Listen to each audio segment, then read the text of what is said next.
Alright, Julie, I wanted to do a little trial run and let you know what I was thinking about doing. I'm going to be a little informal, um, just to start out with um, a macro how-to on how we do a systematic search of our trap contents.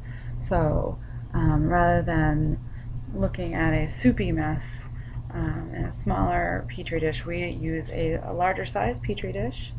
This one is quite nice. It has grooves marked right directly into the plate. Unfortunately, there's a little crack here, and it's even marked off. The purpose of this is to isolate out your sample, smooth it out, or spread it out throughout the grid pattern and look at one square at a time underneath the scope, because it's quite easy to get lost while you're under the scope. Here is a kind of homemade version of that grid. It's just a red marker that was drawn on the back. It's not straight, but it works as far as a systematic pattern of looking at things. So you just look at one square at a time, and the red mark might be a little bit easier.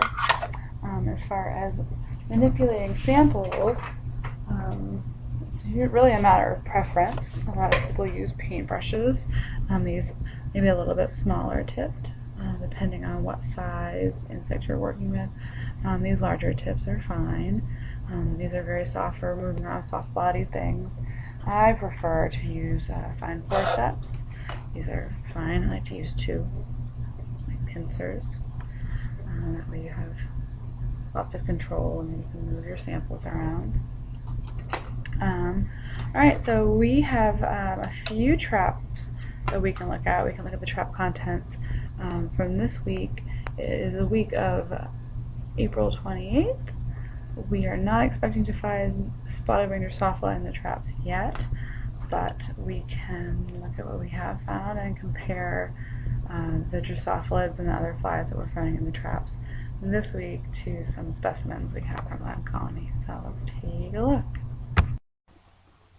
Okay, so this is how I see most of these going, that for each time period we do a little smattering of what we found that week. So starting out with our Drosophilids, this is the size of the insect we're really looking for. This is the general shape. Maybe pull in some other specimens like this fly here that are just the typical specimens we've caught this week. So here's this fly. Here's some features. Maybe name them. I'm not sure how much detail we need to go into with these larger flies, but just to point out the size difference. Maybe talk about flies in general. You know, they have two wings, they have arista, blah blah blah. Here's another fly that we've been seeing a lot in the traps. It's metallic, it's got a hairy butt. And again, we can pull in anything that's of interest and might you know, make it easier. Of course, they're a lot bigger. Maybe the focus will be on just Drosophila size things and the usual suspects. Like here we go. So here's two Drosophila species. I'm not really sure what the one on the left is. I think the one on the right is simuland. So we kind of talk about the different features of these flies and how you would distinguish them from spotted winged Drosophila, blah blah blah, that kind of thing. And here's another one. Talk about what would distinguish this from spotted wing. And of course I'm getting used to the video software and focusing and moving stuff around, so we'll work on that. Okay, so here I'm gonna pull in some specimens from the colony. So here is SWD, and of course in real life I would zoom in on that sclerotized ovipositor and what have you. Oh, there's a male. And I'm looking at doing a synopsis slide where I label things, but I need to figure out how to label things correctly. So just do like, okay, this is what we found this week.